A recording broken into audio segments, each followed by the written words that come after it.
Howdy and welcome back to WWE. I'm joined by my wife tonight, and we're going to do a rundown of WrestleMania 41, Night 1 and Night 2. Howdy. To kick things off, first match, Jey Uso versus Gunther.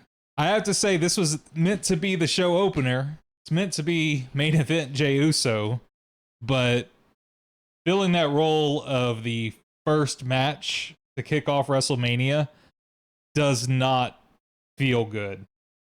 It was made all the much worse and less hype inducing by the fact that instead of going straight into Gunther and Jey Uso, they decided to show me some random DJ in a video game popping up out of the entrance ramp, doing a little disco for something I didn't understand and didn't care about and didn't know why they were there.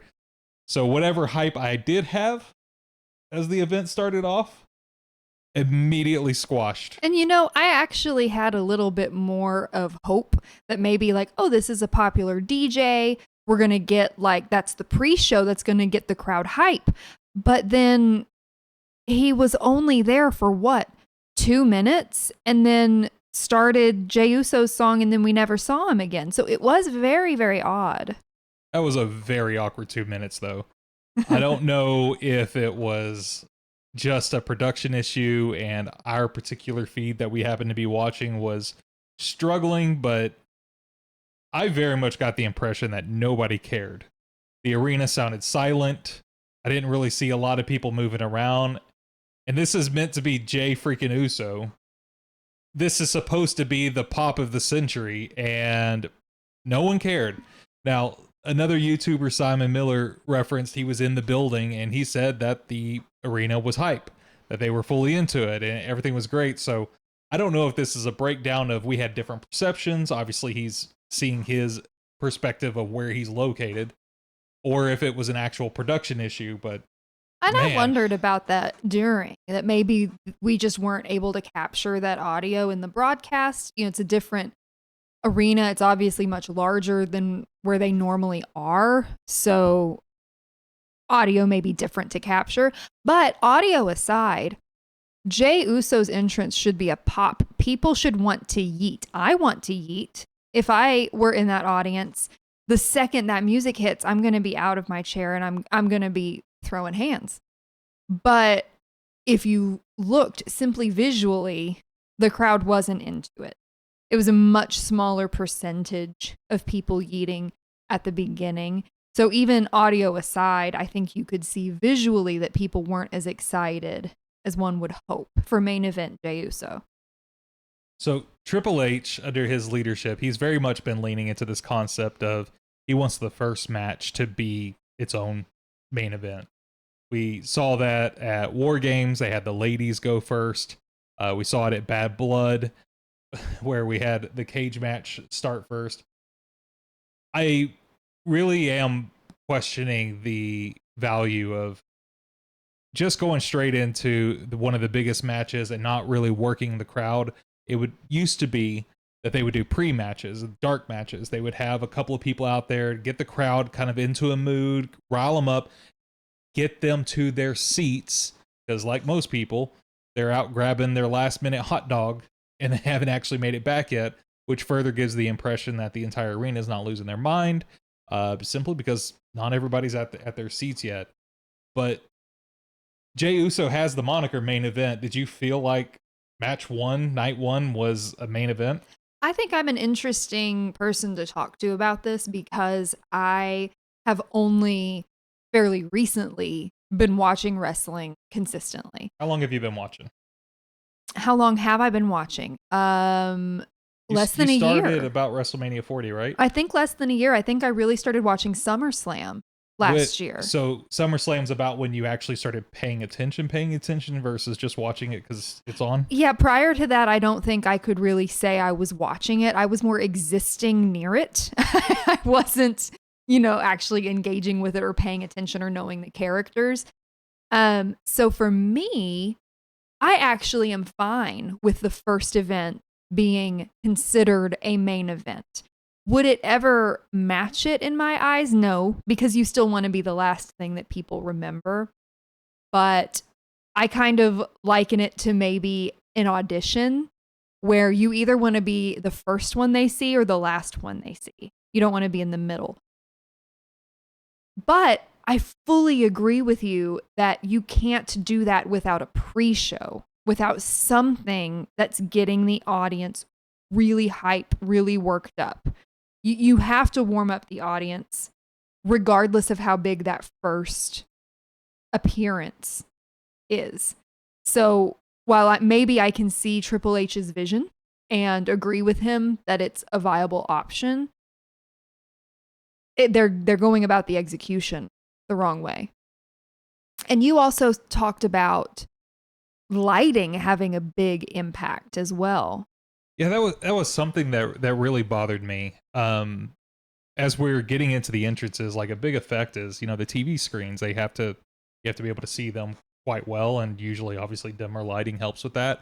You have pyro that is always cooler at night. Who goes to a 4th of July fireworks show at noon? Nobody in their right mind would do that. There's just so much less enthusiasm about it, especially as people still haven't even made their way back to their seats yet because they're still at the concession stands. They didn't really get that full warm up of, hey, the show's beginning and you're going to want to see this. But the light, because of the stadium that they were in, it had an open top. It might as well have been in a baseball field. And I feel like a combination of, we got the perception that there was just no crowd volume and everything was fully lit. It just took away so much. Obviously, a lot of the noise is escaping out of the roof. You mentioned that it's obviously a bigger stadium that obviously could have a lot to do with it, or it could have been a production issue. But between the sound being completely vacant almost and the lighting just being daylight, nothing about that felt like, stop everything I'm doing. The show is about to go down. It just robbed me of that. And I think WWE needs to take a strong look at not just the timing and the duration of the events that they're doing, but I think they need to look real hard at WrestleMania events should be in a closed top stadium. And if they're not going to do a closed top stadium, they very much need to make sure that the audio is good and that the crowd is hyped before their opening main event is going to begin, because that was such a disappointment just on the idea of, I wanted to start the show hyped. I wanted to yeet. And by the time I actually got Jey Uso to the ring, I was already completely deflated by the fact the crowd didn't seem to care. I was completely deflated by the fact that I could barely even hear Jay's music entrance because the audio was kind of weak. And I've had some random DJ that I didn't understand why on earth he was even there. So on three different levels, they've completely taken me out of what I was there to see. Now, you would call yourself a Jey Uso fan, right? Oh, yeah. How long has it been since you caught his wave? I don't know what that means. How long since you would say that you didn't just like him, but you full blown support him and you want to see him complete his story? I'm not trying to be difficult. That's hard for me to answer, because when I actually started engaging in wrestling and being interested in the stories and the theater of it, I very much shifted from somebody who liked characters, rooted for them above all others, to enjoying anyone who's doing their character well. So for me, there's very few people that I'm catching a wave for and supporting them above all others. I was just enjoying the story. So long-winded way to maybe answer you. I'm not going to remember when it was. It was before Royal Rumble, though. It was before Royal Rumble, and it was Jay. He cut a very emotional promo and describing that that no one's believed in him, but he's really done this. He's really on this stage. He's really got people cheering for him. It was, and if you had to kind of put a moment on it, whenever the height of Yeet was, because we've seen it do kind of a little bell curve and we're probably on the downward of it. We're at that height. That's probably where I was catching on, along with everyone else. We were all on the bandwagon. Would you say that you felt like you got to see him presented in the best possible light at WrestleMania? Mm-hmm. No. And I'll say I thought that the WrestleMania match hit all the high points that I wanted it to hit. If I gave you a checklist of like these are the must-dos for WrestleMania, I think it hit those. I think maybe between you and I, we get real caught up in our headcanon, and I think we can be very clever. And then we come up with these things that would be really cool. And it's rare for any media, any entertainment to meet our expectations. So one thing for me, going back to the openings, they had Jay come out first. But as you said, it conflicted with the DJ. Things were a little weird. Even the simple matter to me of flipping the entrances. You could have kept the DJ. You could have had Gunter come out first with the DJ, do something fun there. Maybe. Gunter doesn't really match with the DJ though. But then have Uso coming out second maybe would have given the crowd a minute to get amped and hype and want that. But okay, entrances, fine. I feel like they hit the high points. It was a good match. I was entertained. They took me through the journey. I thought Jay showed a lot of grit. He, fought back multiple times.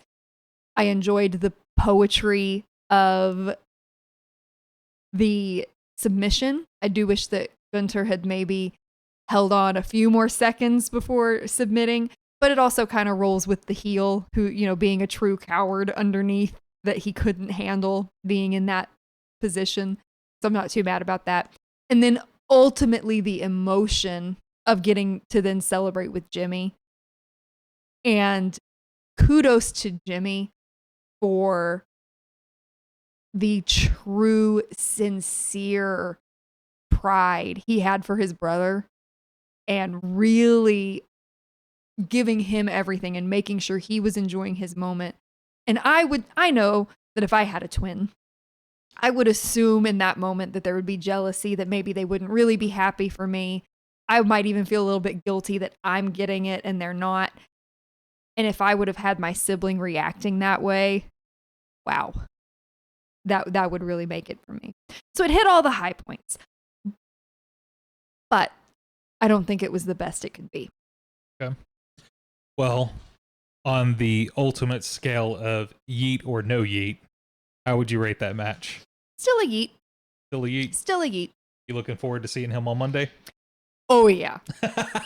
Okay, fair enough. All right, let's slide over into New Day versus War Raiders. And once again, before the match even started, we were greeted. No. Yeah, it's coming. We were greeted with who knows what decision to take the War Raiders, put them in the worst looking mock-up armor from Clash of Clans or whatever mobile game that is, and have them strut down wearing the goofy looking helmet and the unbelievably bad looking belt, and have them sell themselves as some of the toughest dudes in the business. So that being paired with probably the single most impactful story moment that the WWE has had presented to themselves, as well as totally wasted, in the New Day's turning heel, trashing Big E, and then putting them on the burner for the next 3 months. And before we even get into the match, there was no hype, no build up to this match at all. And it finally dawned on me exactly why there was no story. They sold the advertisement to Clash of Clans and then made the match. Oh, no. Oh, but you're so right. Because if I were Clash of Clans and I was looking at here's the roster, who's going to advertise for me, I would absolutely want the War Raiders. Who better? Who better? So going back to my infancy of being a wrestling fan, the New Day heel turn wasn't for me because I wasn't around for the heyday of the New Day. So I remember actually the celebration of the New Day, and then they were trashing Big E, and I was basically looking at you going, but they're kind of right. Because the way they describe it, which, again, kudos to them for their artistry and their theater, but the way that they were describing it, I was going, well, yeah, where were you? Where were you, Big E? He had a broken neck. And it's the drama of WWE and the fact that none of them are apparently able to text each other. Right. We'll get to Jade later. So the New Day heel turn wasn't for me, but I agree with you that I could tell it was a big deal. It was meant to be a big deal. And then it just went away. Where did they go? I would have so much preferred them to have at some point gotten the belts. And then WrestleMania is where they got their comeuppance. That's where they lost them. That would have felt better to me. Now we'll see where the storyline goes. Maybe I'll eat my words because they're going to do something really cool with this story. But overall underwhelmed with that match for the reasons you said. It's like they just started off on the wrong foot. So my impression of this match, and again, it goes back to them selling the War Raiders as property to push an advertisement. Maybe a decade ago, me and you, we watched a Gladiator series on Stars, and part of the storytelling in that was the owners of the Gladiators, which, let's make no mistake about it, the Gladiators are effectively slaves. They became drunk with power when they realized that people in their town of influence had interest in their gladiators.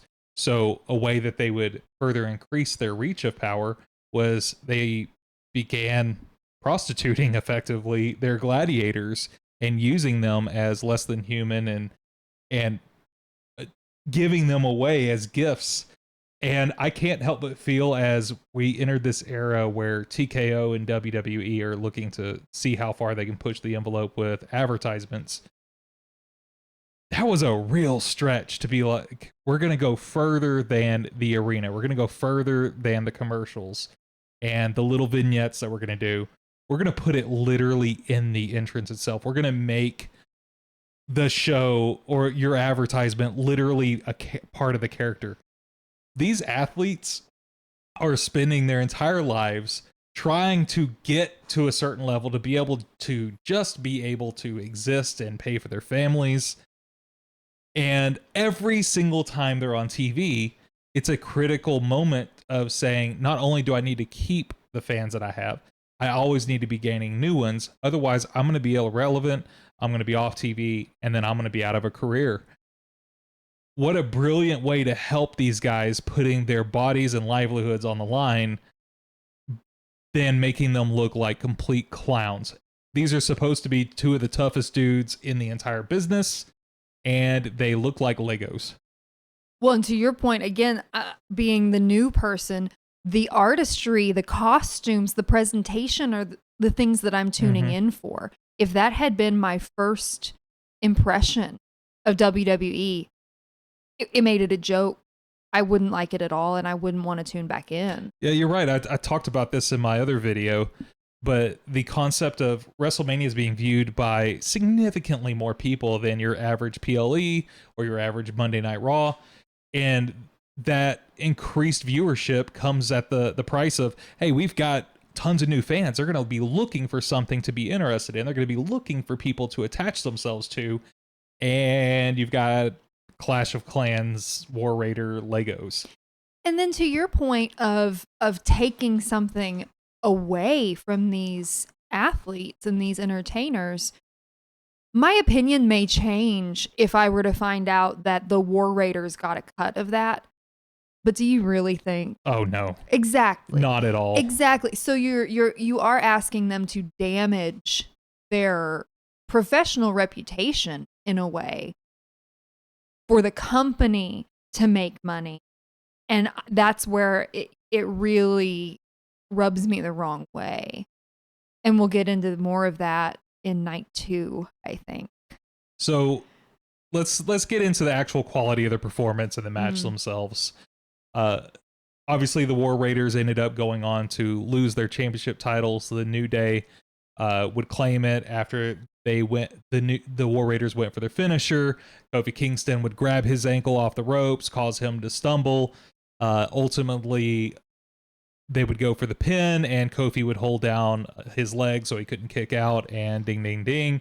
You have your new champions, and immediately the New Day just run out of the building, run way up the ramp. Run.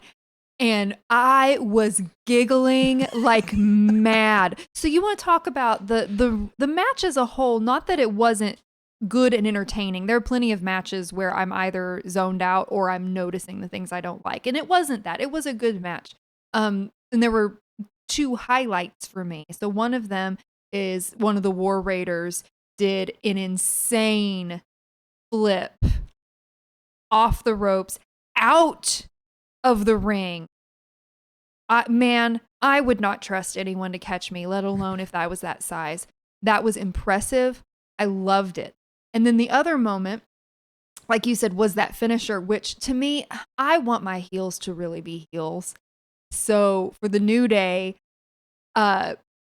one's covering, the other is holding those legs down so that he cannot kick out. I love it. Mwah, wonderful. And then, like you said, giggling and chanting for them to run. I loved it. The ending popped the match for me and made it memorable. So, total package together. I'm going to continue this. The ultimate scale of yeet or no yeet. How was the New Day versus the War Raiders for you? Oh, no. Match number 2 of WrestleMania 41. I still think I have to give it a yeet. Okay. Maybe a half-hearted yeet. I'm going to say no yeet, and it's because there was no build to that. It didn't feel like it had any consequence. They gave us this teaser of the New Day being vile and potentially being willing to break their necks and not caring, and everything about that felt like that should have been a part of the storytelling in the match itself. It almost felt like it should have been at some type of stipulation match, whether that be a ladder match or something to that effect. And instead, it was just a walking billboard. And the second half of the match was orchestrated very well. The athletes did their duties. All of that was a very high caliber, but the ultimate job that the wrestlers have is they have to make me care, and I didn't care. The performance was amazing, especially at the end. I love how cowardly they ran away. I love dirty pins. Love it, love it, love it. But ultimately, that didn't belong there. And I feel like all 4 of those gentlemen were penalized for poor decision making elsewhere. So, as a whole, as a package, that's a no yeet for me. Understandable. So, a storm is coming. A storm indeed. Jade finally got to go face to face, toe to toe with her betrayer, Naomi. So this match kicked off. We had a weatherman report, which is a little gimmicky, but overall, they leaned into the cheese. It was the right kind of like, whatever. But Naomi, she looked like something I didn't want to mess with. I said while we were watching it that I'm so curious if she just did the proceed with caution for that one promo and someone went, ooh, take that and run with it, or if that was the plan all along. And I don't care what the answer to that question is because it's wonderful. It's working. The caution tape in her entrance that said all those different things, third Underrated. wheel, too nice. I loved that. And I've loved that throughout this heel turn. Or overrated, not I don't remember what it said. Yeah, but I'm with you. And undervalued, maybe. Yeah, I will be. I'll be ashamed to admit this, but I'll be the first to raise my hand and say I didn't give 2 squats about Naomi more than a month ago.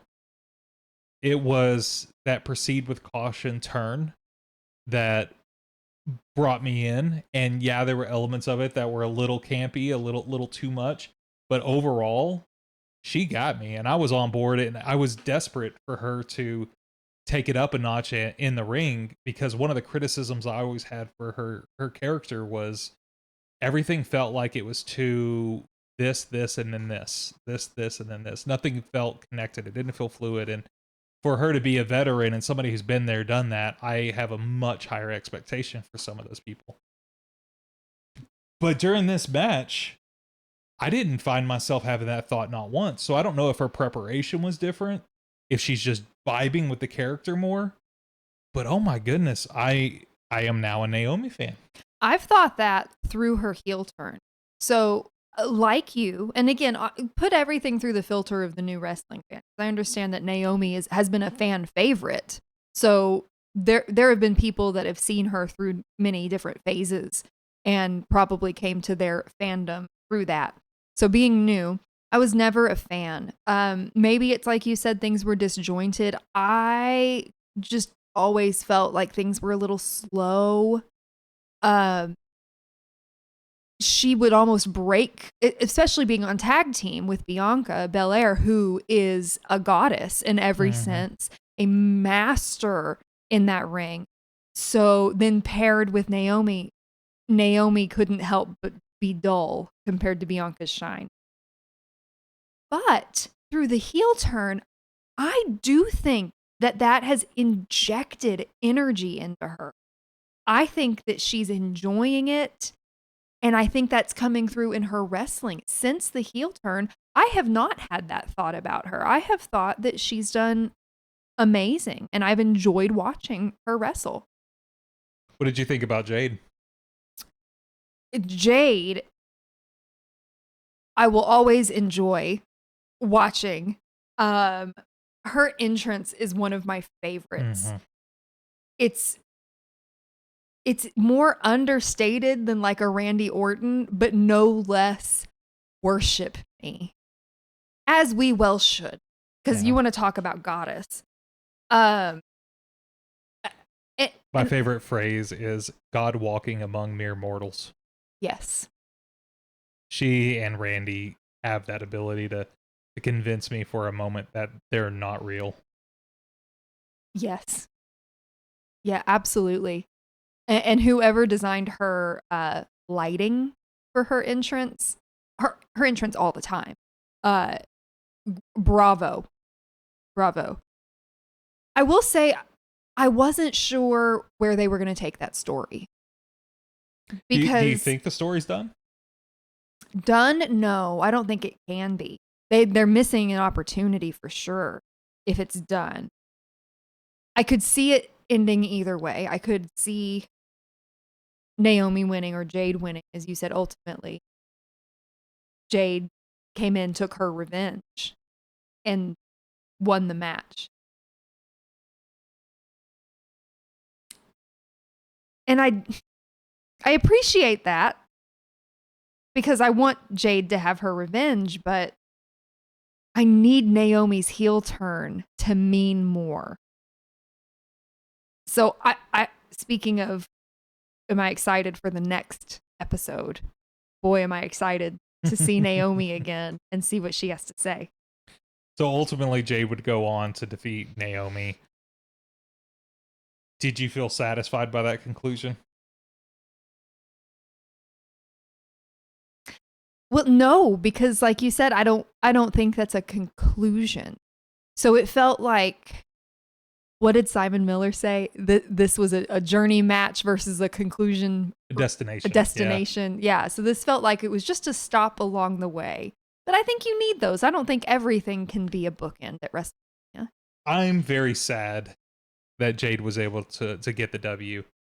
I felt like Naomi transformed more than most people ever could in their entire career, and she did it in 1 week. And we believed it. Yeah, and out of respect for how far she accelerated that and how convincing it is and how much her entire style has now changed, And of course, you don't know this whenever the match is being booked, but given how fluid of a performance she had in ring, I wanted her, I wanted the bad guy to win, just flat out. I wanted her to get her way. I wanted Jade to realize you aren't a goddess walking among mere mortals. I will bring you back to Earth. Can I giggle a minute at it's real to me?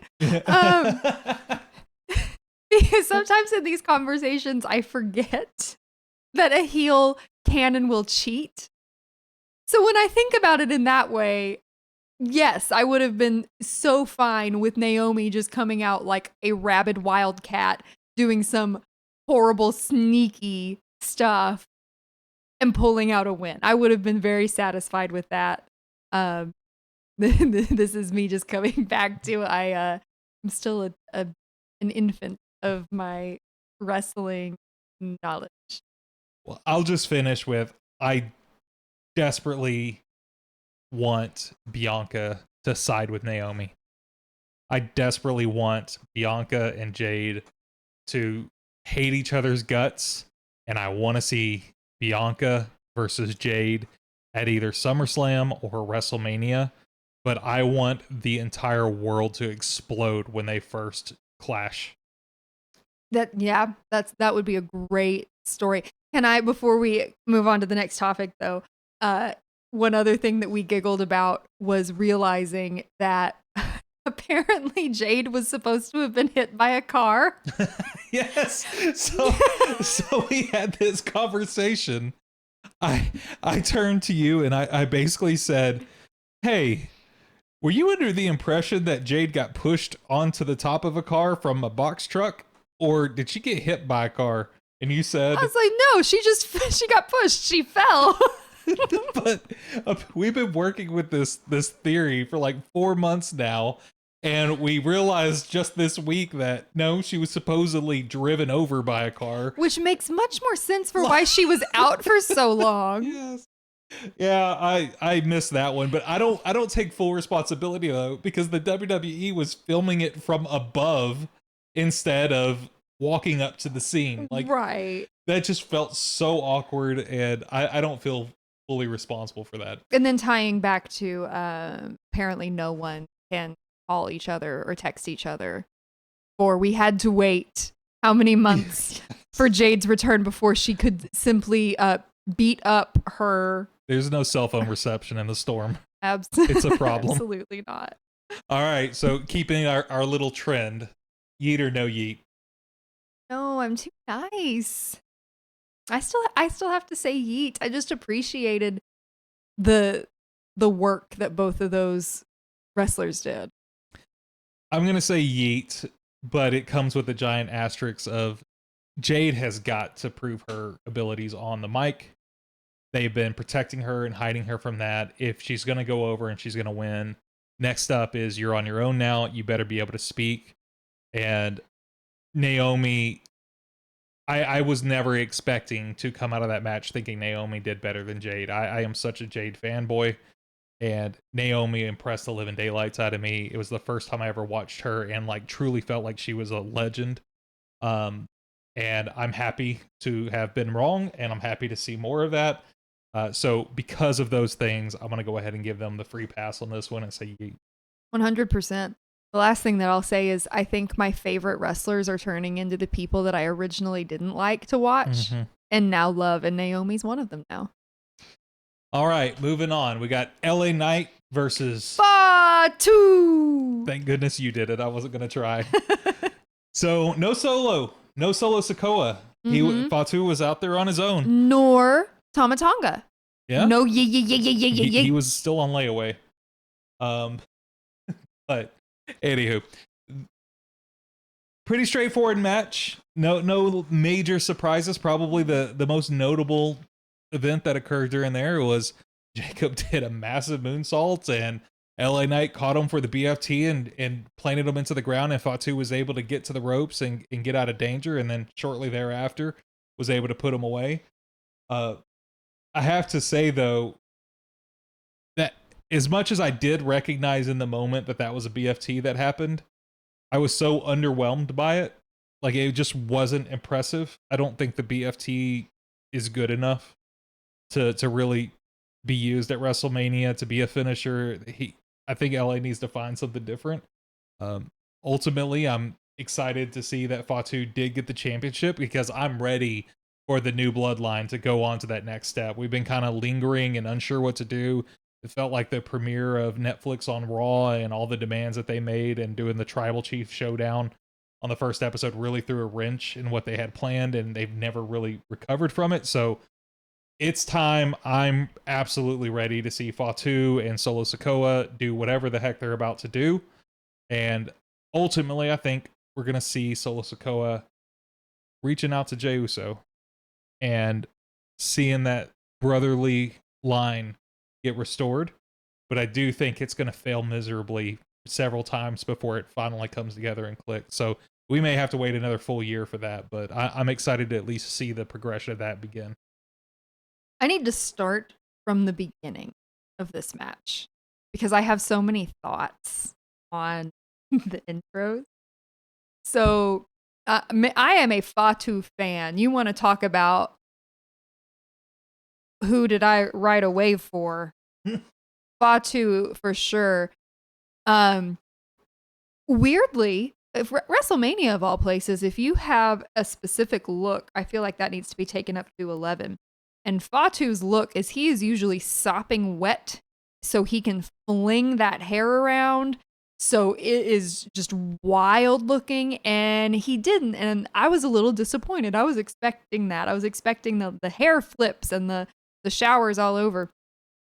But still, I love a Fatu moment. Maybe this is a good time to maybe talk about the structure of not the stage, but the arena.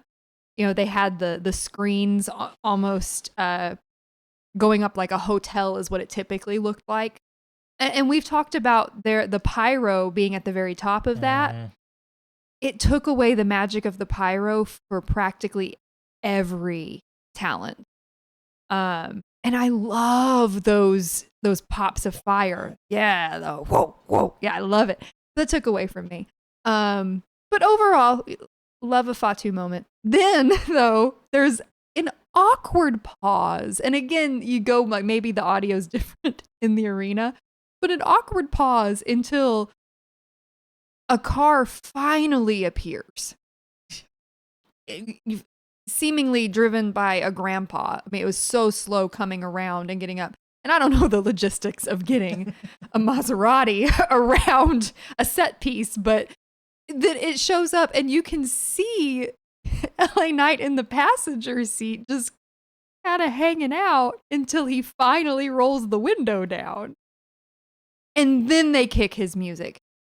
Oh, it just pulled me out completely, and it took the thunder out of his entrance, which for me is one of the most recognizable entrance musics.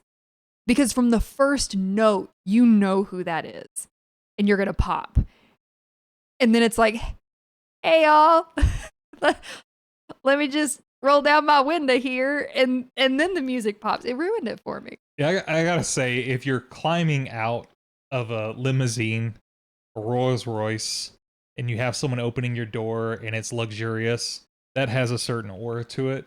But when you're just in a sports car and you're the passenger, you're not the driver. Yeah, you're not as cool as you think you are, bro. Like, it hurt the character. If anything, they should have let him drive the car up and let him have his little moment doing that. But to roll the window down, what was it, Destiny's Child or TLC, rolling down the passenger side trying to holler at me? Like, he's a scrub. But, yeah, I didn't care for that. I hated it, especially considering shortly after they were going to do the exact same gimmick for Charlotte Flair, except they were going to do it better. They were going to do it more appropriate. But how lame was that? Like, you see Logan Paul, he got to bring that giant truck in. That's cool. Stone Cold at one point had a freaking monster truck. That's cool. The Rolls Royce, probably not for LA, but for Charlotte, that's cool. just a generic sports car, whoop de freaking do. that you're not driving.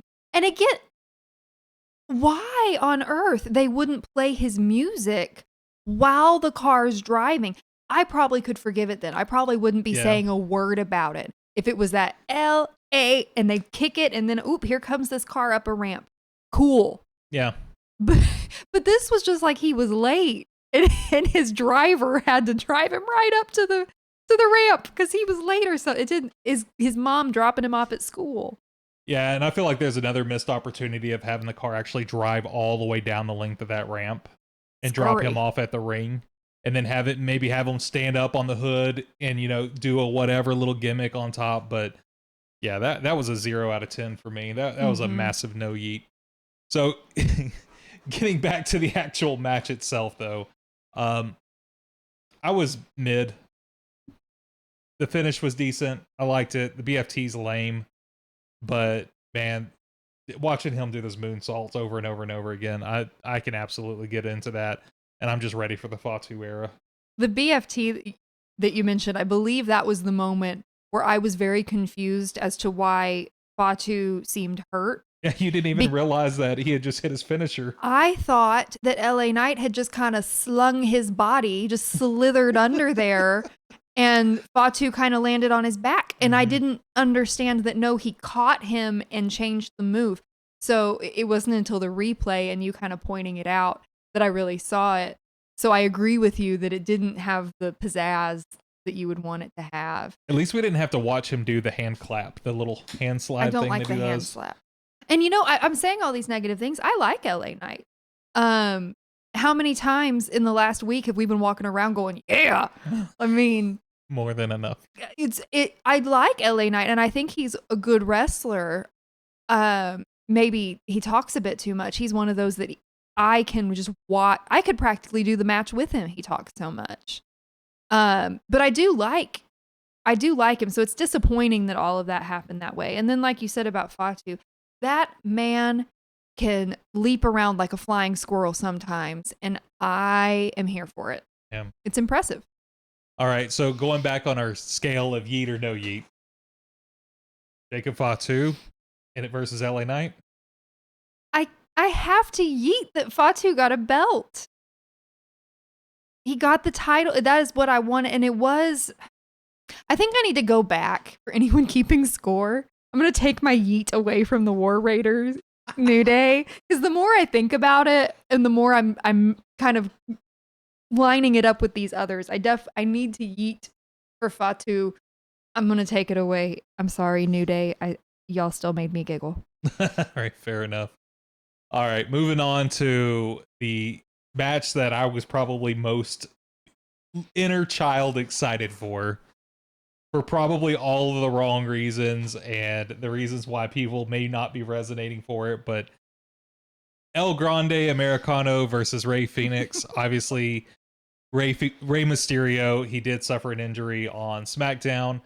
And honestly, in a weird way, I'm kind of glad that happened, because I know Penta and Rey Fenix, obviously they're brothers. What an incredible moment for them to both finally achieve their shared goal of one day making it to WWE. Not only do they make it, but when they arrive, they're both getting these really big pushes. And then not only that, they both get to go to WrestleMania and have two of the most featured matches out there with an actual build-up around it. I understand Rey Fenix was a very last-minute substitution, but man, they figured out how to work that. The Adios Amigo, kicking him in the head with the steel plate in there, and that instantly crippling him for the remainder of the match, and then following it up in the incredible execution of the flying headbutt the first time, not the second time. There were two very good professionals working that match.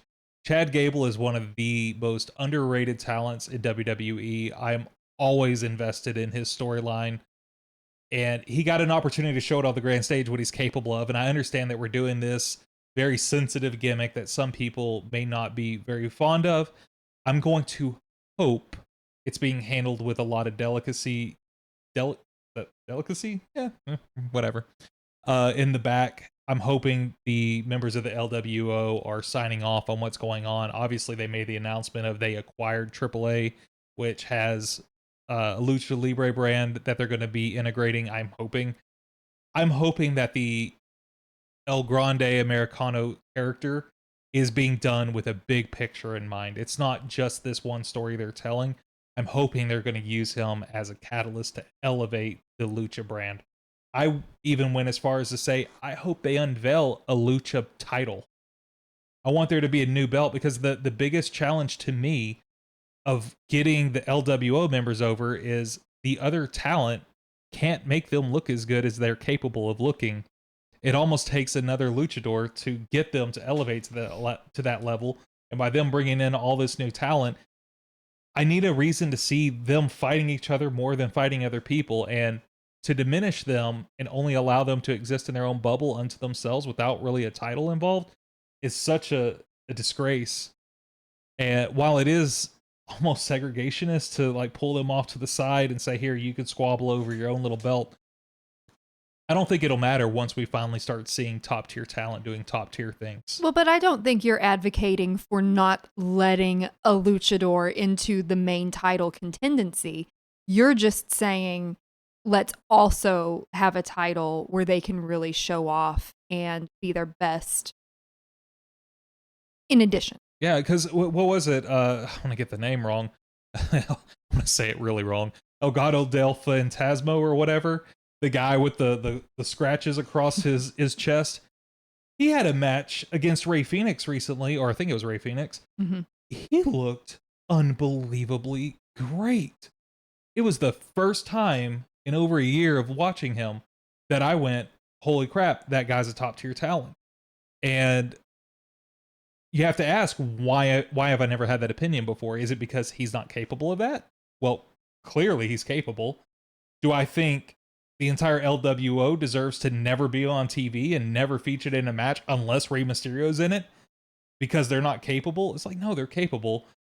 To give them the opportunity to show you what a 10 out of 10 match looks like is critical for you to want to see them against other people.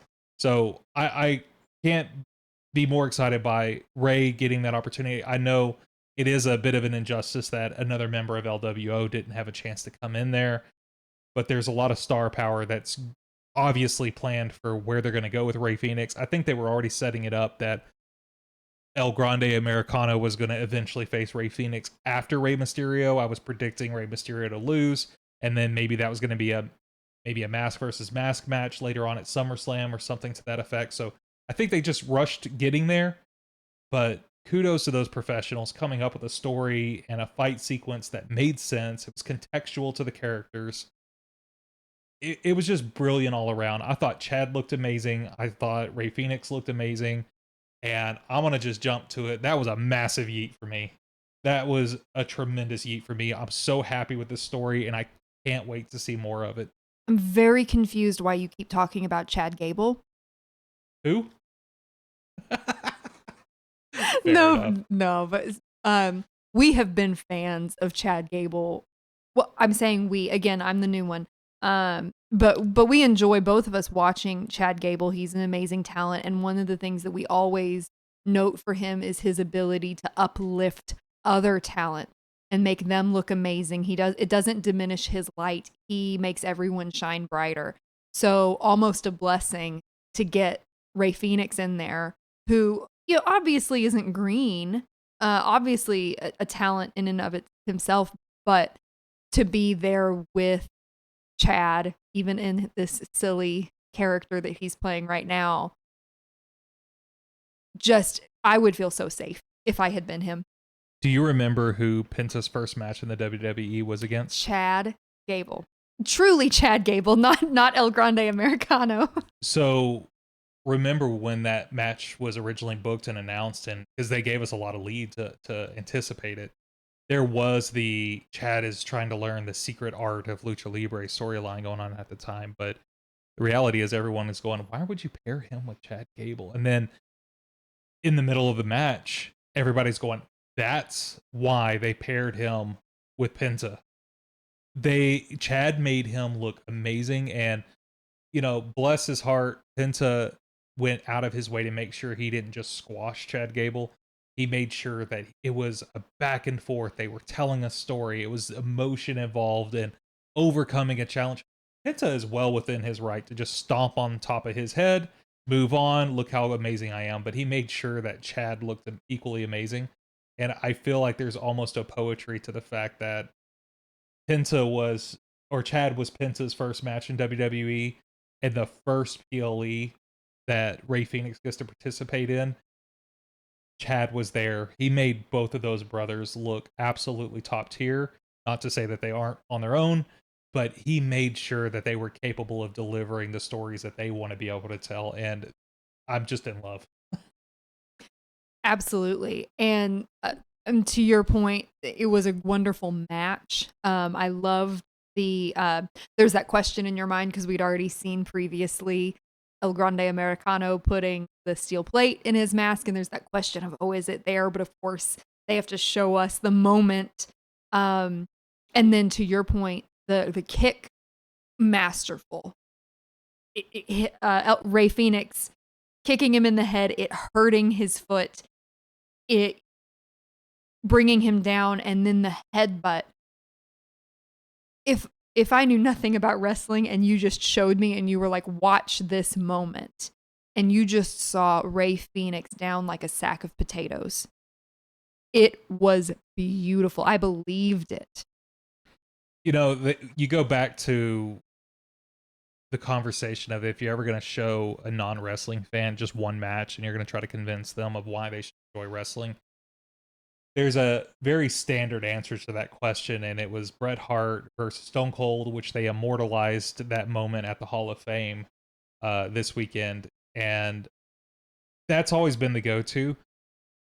I understand this match wasn't to that level because that was so epic, but if I wanted to talk to somebody who is a bit more whimsical and a bit more accepting of the concept of goofy wrestling, but also still telling a story and making the entire match elevate that story, I would be very hard pressed to think of a better quote unquote goofy wrestling match than showing them this match, because it had so much finesse and storytelling to it.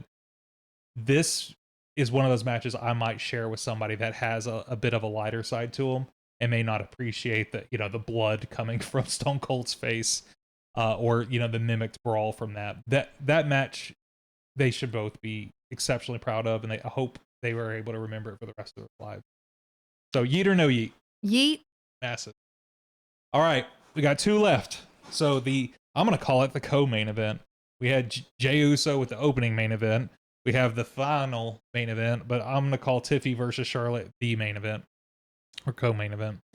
So Tiffy got to come out in her Barbie Mattel entrance. What'd you think about that? I adored it. So of all the times when I'm going to nitpick the advertising, and this is one where, again, if we talk about the talent and like what's it doing for them to include them in an advertisement, when you juxtapose the War Raiders in their styrofoam Party City get up versus Tiffy time in a Barbie dream house with multiple boxes, and there she is in her different Barbie personas, her boxer Barbie and her, I don't know, full gold disco Barbie, whatever that was.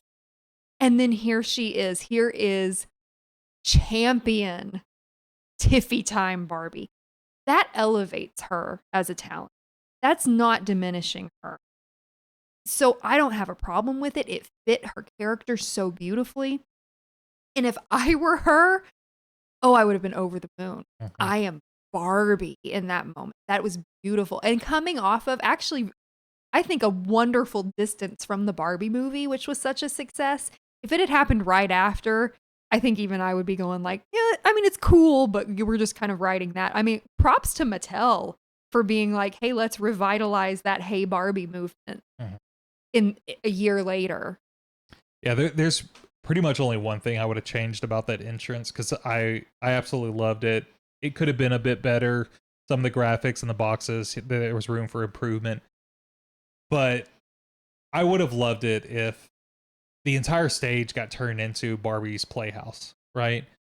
How cool would it have been if on one of those longer rectangle panels they had actually built a stage for her, or even a green screen for that matter, but had her literally walking across there, getting ready, Getting in her grabbing elevator. her belt, putting her belt on, and then like disappearing out, and then they reveal the boxes. That would have been so amazing. And I can't help but think about NSYNC when they did their music video and they were in boxes and they were dolls. The one thing that really sold it was they had that plastic film over the front, Mm-hmm. and they were pressing their hands against it. So you got to see the film, refracting in the light. That's the other thing I would have changed. But what a perfect character to you take that opportunity with. Again, like you said, it didn't diminish her. It didn't make her look like a plaything. It legitimized her as, I am a star attraction, Mm-hmm. and I will draw money. And at no point did I ever think that it diminished her. If it only elevated her, it put her into stardom in my eyes.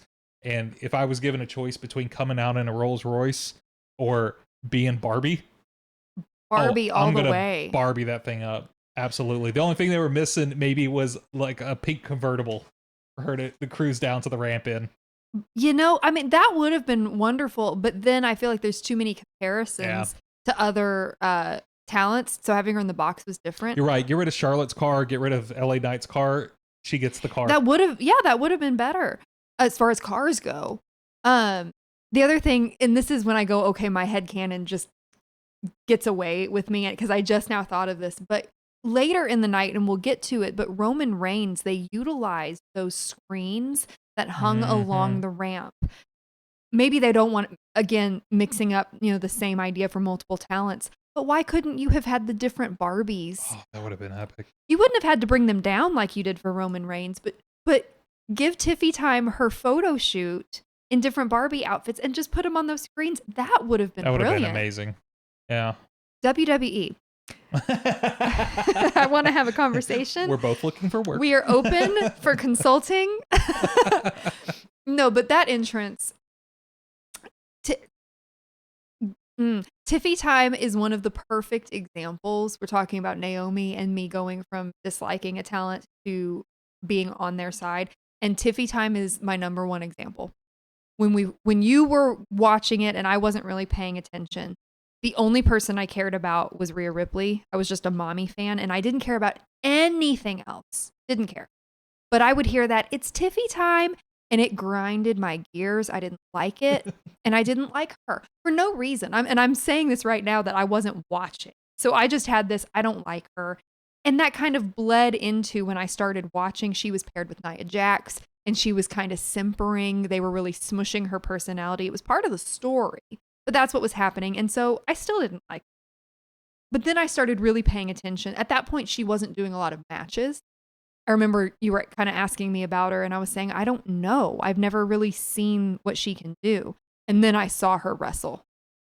And Tiffany Stratton is a powerhouse.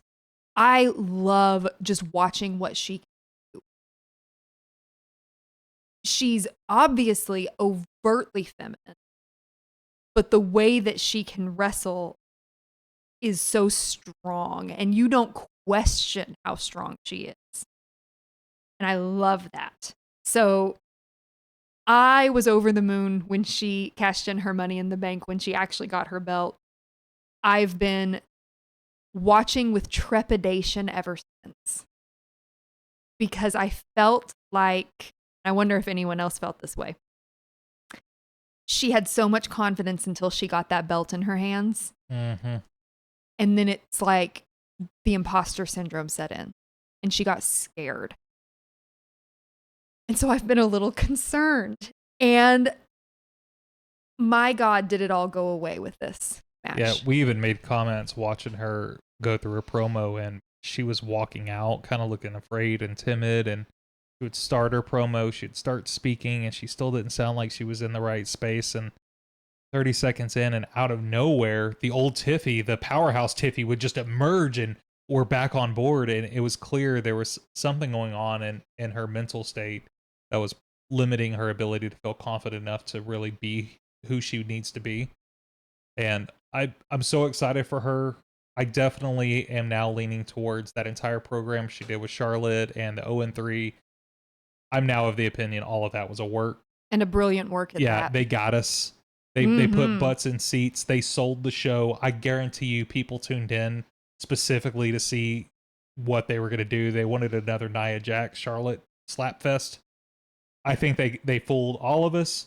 And if she's capable of giving that to me, and now she has the confidence of not only being a main name on WrestleMania, but being one of the highlights of the entire event, I hope that confidence can carry her forward and say, no, just trust in what you're doing.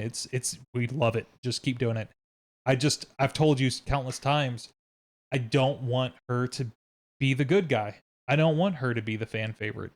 I want her to be freaking evil. I want her to be the worst. I don't want her to apologize for it. I don't want her to seek apologies for it.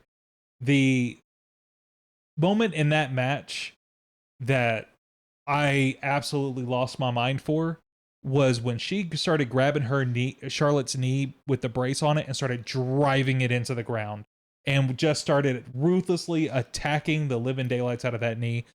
That's the Tiffy I want to see. You have said that ever since the Charlotte Tiffy matchup was decided. You have said, I want Tiffy. What you've been saying is you wanted her to Nancy Kerrigan, Tanya Harding that knee. That's what you wanted because it was such an obvious target. It's literally blinged out. She's coming back from the injury. It's fresh. It's not 100%. Beat the living hell out of it. And she did, and it was great. It was great. I will say in terms of confidence, Tiffany Stratton, if you're watching this. First off, we love you. We do love you. Go back and watch your own footage when you had your entrance with the Money in the Bank case. Because I still felt like her walk, there's something in it. When she was Miss Money in the Bank, there was this stillness that she had in herself. She would hold that case up and she could be still. And now I'm still feeling there's the anxiety, and God forbid put me on a stage that size and see how anxious I'll shiver like a leaf. But it's in her. I'm still seeing that in the entrance.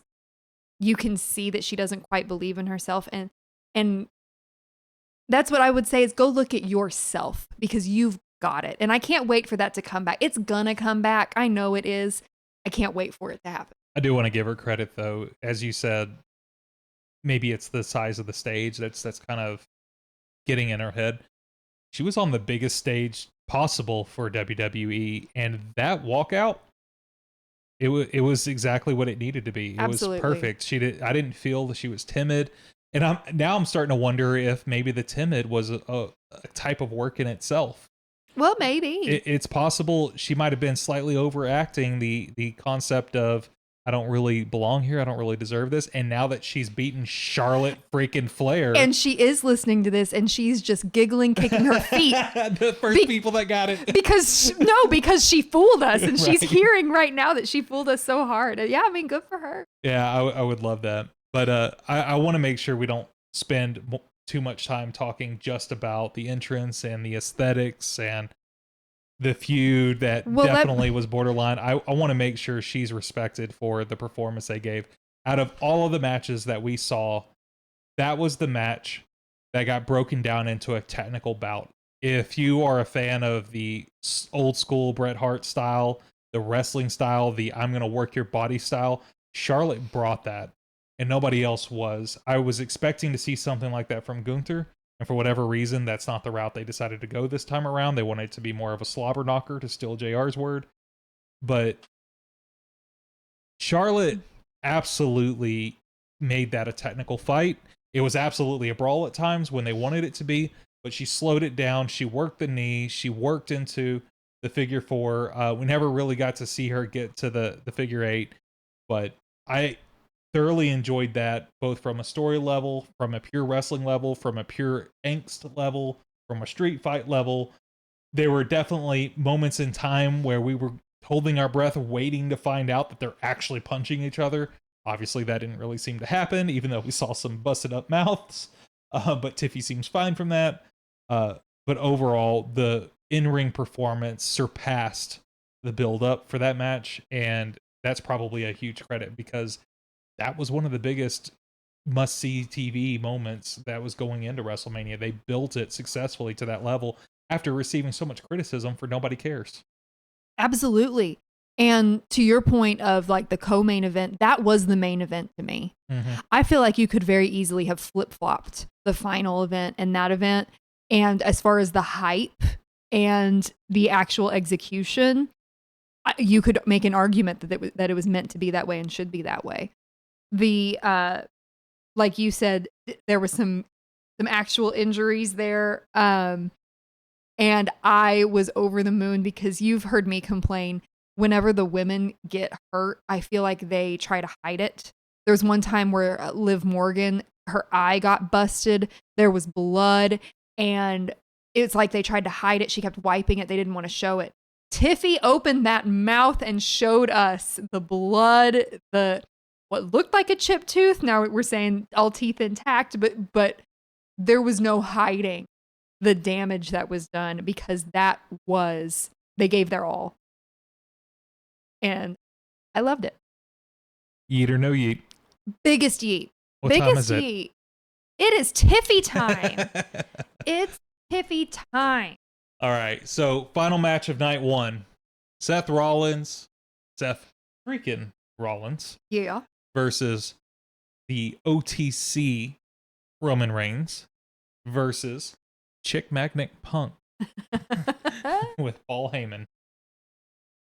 We'll skip the fanfare that was through this. There was definitely some cool entrants, especially with Roman coming down and seeing his family tree effectively lowering from the ceiling and following behind him almost in his footsteps.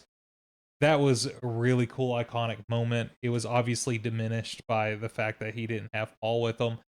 Probably the most notable moment of his entrance was when he got to the ring and he took off the Ulafala.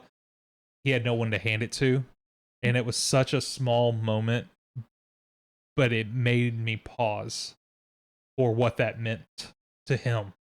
And it's a really easy thing to overact or to underact, but I felt like he absolutely nailed it pitch perfect of how much to care and about that moment and to hold on to it. That made the match for me. Is him feeling like he had lost everything. And I am constantly pointing back to he's a chief with no tribe right now. Jimmy's not with him.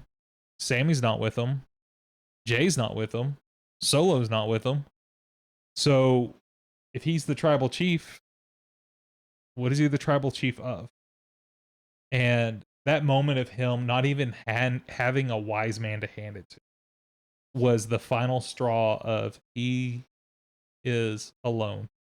He has nothing. And that was powerful because now he doesn't have a title. He doesn't have a reason to ask for a title fight. He has nothing. And we're about to see a new version of him. Who knows after he takes a 6-year hiatus again.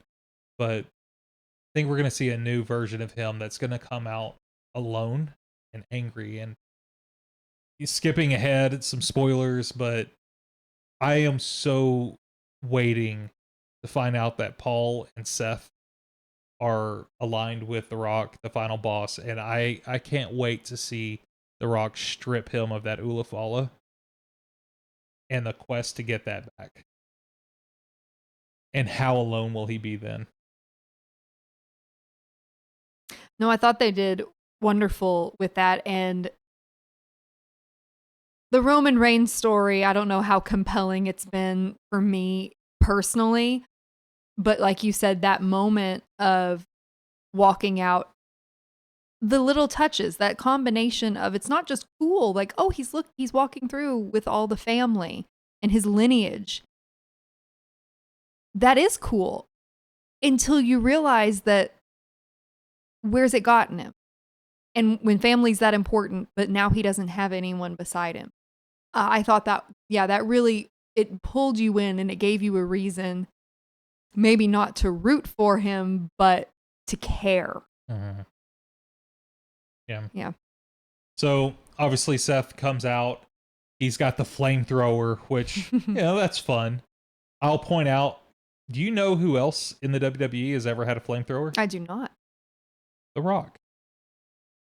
Is that right? That's right. I feel like I need to point out, if people haven't watched your other videos, that you had been predicting that Seth was going to win this match, specifically because Paul Heyman was going to betray his tribal chief and CM Punk, and that all of it was going to come back to The Rock. So I feel like I need to point out, just in case people haven't seen those other videos, that that's a prediction that you've had.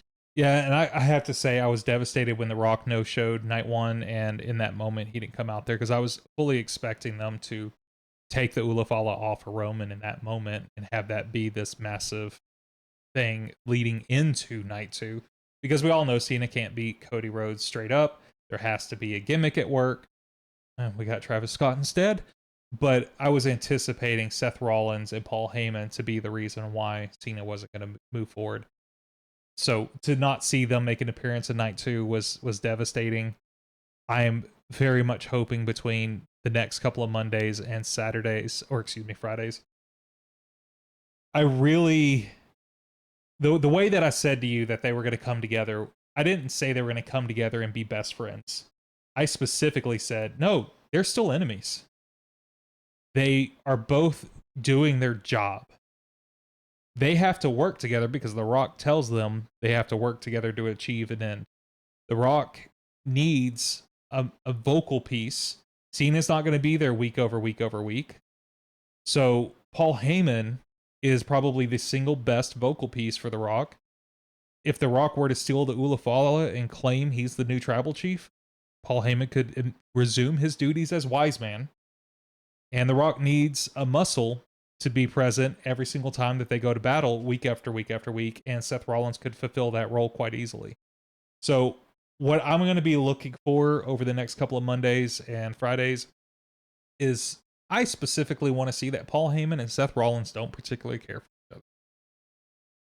If they don't really seem to get along, then I'm going to hold my breath and say, I got the prediction right. They just took their time to milk it.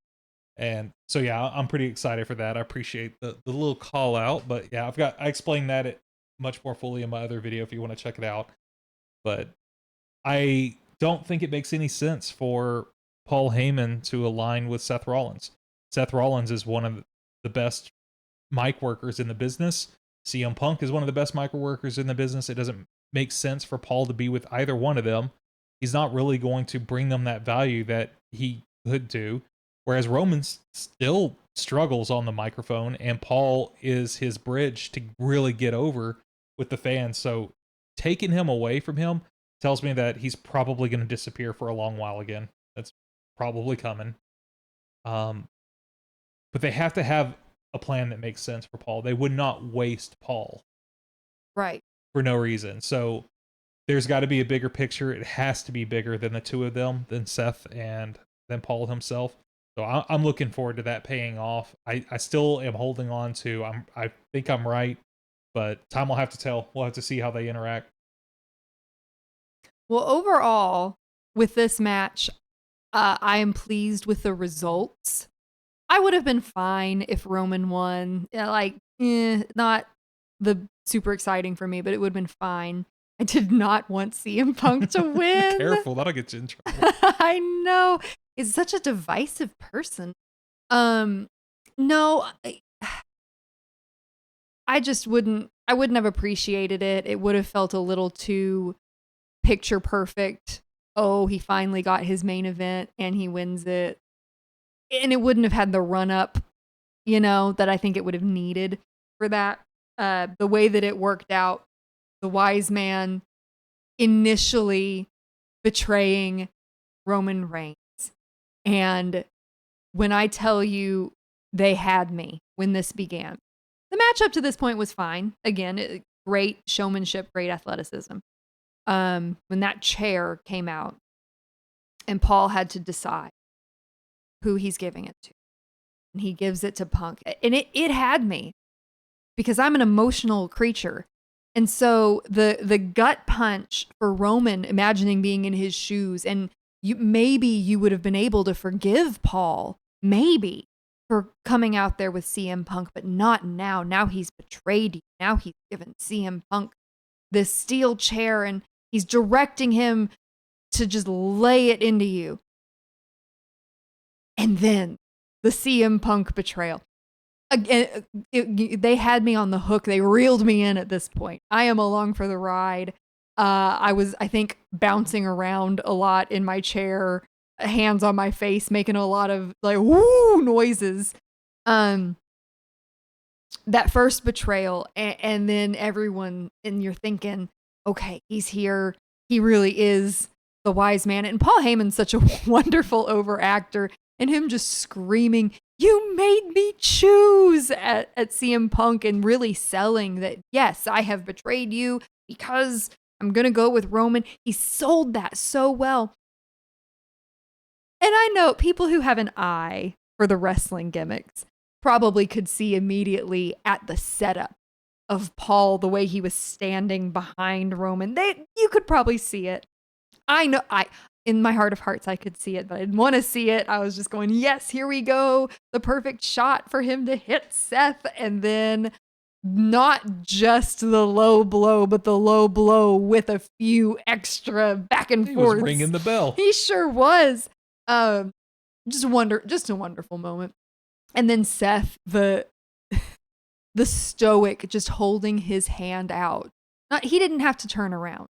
He knew exactly what happened and just held his hand out for that chair to be given to him. And bringing it back to the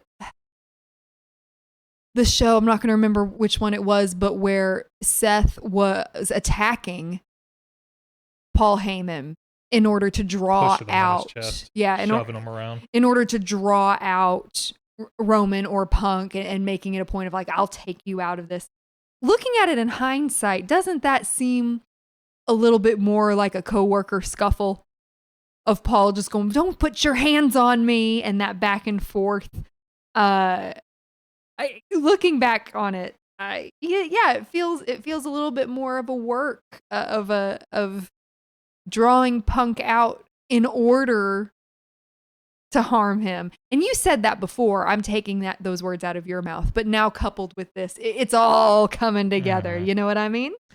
Yeah, I have to say I'm not a big fan of matches where I see 118 finishing moves, and the constant stealing of each other's moves. That's been a staple of a lot of Punk's matches recently. Is not only does he do his move repeatedly, but he borrows theirs and they borrow his, and I get a little burnout on it. I didn't even count how many finishing moves we saw during there. How many spears, how many curb stomps, how many pedigrees, how many go to sleeps. It weakens what the finisher is meant to represent. Mm-hmm. I get they're trying to build it up as these bigger than life people, but I'm just seeing it too much, too frequently. And it's comical to me to watch CM Punk during the Elimination Chamber take how many finishers and keep kicking out over and over and over. But one low blow from Paul Heyman. Boy, we just found out how to beat CM Punk, didn't we? Like, we sure he's did. got a weak button. You just got to hit reset and you're good to go. But I thought the match was good. I thought it was well paced. I could have definitely done without all the finishers. The spear into the pedigree was amazing. I think that wasn't the first time they had done that particular combo together, but I was so excited whenever I saw it happen. It was the best quote unquote finisher of the night, in my opinion. But yeah, it was too many curb stomps, especially just constantly trading amongst each other. So for that, it took some of the shine away from the match. We talked about it, but as they were fighting through the crowds and oh, look, wouldn't you know, this perfectly shiny aluminum trash can that in a public setting meant to house 60,000 people, they have a lid for the trash Set can. to the side. Who in the world is going to use a lid with Only 60,000 people? only paper products in here, Yeah. no full drinks or beers or anything like that. And it's so funny because they had two of the aluminum trash cans With and then spotlights on and then them. the third, yeah, that's right. It was a little Quest Kitty.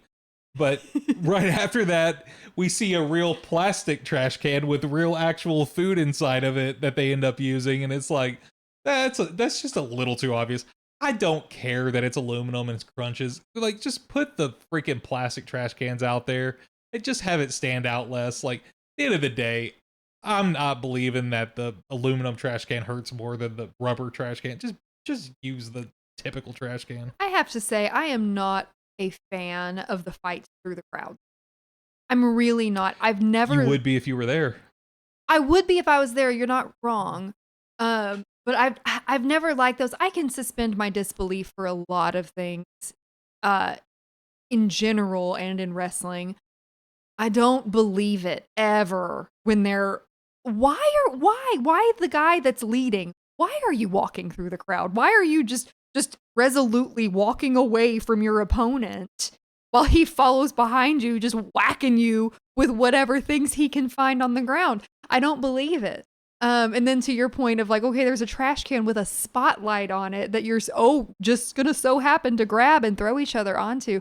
So I'm not a fan of that. I will say though, they did their little lap, right? And they're coming back to the ring. Roman's leap Yes. onto them was The magnificent. camera angle. Yes, everything about it was so perfectly done. So I can almost, or not even almost, I'll say I'll forgive the jaunt through the crowd for that moment, where it really did pay off. I appreciated it. Yeah. In the end, I think they got to where they needed to go. I think the story makes sense, assuming we have any clue where they're actually heading for this. Hindsight, that was the best main event of the two nights by a lot. I think they stole the show. People are going to remember that match far, far more than they're going to remember Cena getting his 17th championship. Spoiler. Yeah, well, they did what they set out to do. Job done. I think it's interesting to see where they go from here because it's obvious, well, at least it seems obvious, where Seth and Paul Heyman are going to be going. There's no clear direction for where CM Punk's going to go. There's no clear direction for where Roman's going to go. Again, Chief Without a Tribe should come back to haunt him at some point. But I definitely want to know what's next. I want to know where the anger is. I could definitely see this story going in a direction that people may not be expecting, where CM Punk and Drew McIntyre and Roman Reigns and Cody Rhodes have to team up to take down the final boss. So to have spent all this time building hatred between CM Punk and Drew McIntyre and then force them to be love buddies to cooperate is just an exciting fantasy booking for me. Yeah, I like So that. I'm curious to see the clues that they'll start giving us over the next couple of weeks of where they might be headed next. So yeet or no yeet? I'll give it a yeet. I know we didn't touch on one thing though. What's that? Talked about the flamethrower. The But Messiah? holy hell, when the lights went out and they came back on. Every single light shining on him, reflecting brighter than the sun. Man, did that not look like an Easter Sunday reference? No, that was definitely. You cannot tell me that wasn't Easter coded. He calls himself the Messiah. He has. So to be there in his cross pose, and as you pointed out, zoom in on those glasses, and that looks an awful lot like a crown of thorns. Yeah, I forgot about that. Mm-hmm. Yeah, is blasphemous in a spicy way. Yeah. He always is exciting just to see what he's going to come up with. And I admit I was a little underwhelmed by just the flamethrower. But obviously there was a plan in place of coming out in the dark and then coming out and I am the light, so to speak. Um, I really enjoyed that, especially with that mentality of I am the savior, and if you can't have this, then I'm gonna burn it down, which ties into his theme song. I am so excited to see where he lands in about 18 months because obviously he's destined to eventually be toppled and conquered along the way. But I feel like it's going to put him into a new picture, whereas his career might have been stumbling a little bit and not really being elevated. This is a real opportunity for him to go after superstardom, to achieve the Cody Rhodes level and try to be on that same platform and to take it back. It's ultimately going to come down to how well he can convince the crowd on the microphone, because the people in the back may not have that plan for him. But if they're going to give him plenty of times to hold the mic, and it is his job to convince us that he's more important than Roman Reigns, he's more important than CM Punk, and that's definitely going to be a tall order. But opportunity's there; he can seize it. And speaking of entrances, we didn't touch on CM Punk, and honestly, I didn't think that it was really much to talk about, but it just popped into my head, and I have to put it into yours, that CM Punk's vignette is in his entrance, where he was basically just repeating his words from, was that his in his debut into the WWE, or really close to? All I could think of was Nikocado Avocado. Oh God! Oh God! He gave his manifesto, and then years later he repeated his manifesto to show off his weight loss, and that's what was in my brain. You're not wrong. You're not wrong. But overall, night one. This was your first. I'm gonna sit down and thoroughly watch WrestleMania. I can say this was my first WrestleMania because if you watched it last year, I do not remember it. I remember SummerSlam. So, you remember me showing you Rhea's entrance. Yes, but I feel like you just showed me that on a YouTube video.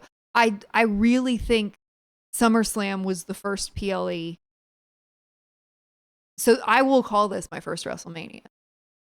Yeah. Well, overall, good experience. Absolutely. 10 out of 10 would do again. Absolutely. I think, like I said, Tiffy versus Charlotte was definitely my highlight. And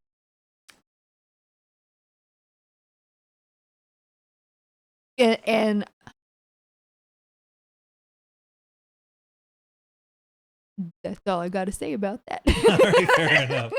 All right, well, that wraps up night one. Definitely check out night two. We'll go through the list. And night two, I definitely think, rose to the occasion much sooner, faster, and louder right off the rip. It was almost they traded paths between slow burner to big ending versus big start to kind of a dull finish. So we'll go through there and we'll give our opinions on it. So catch you next time. Have a good one.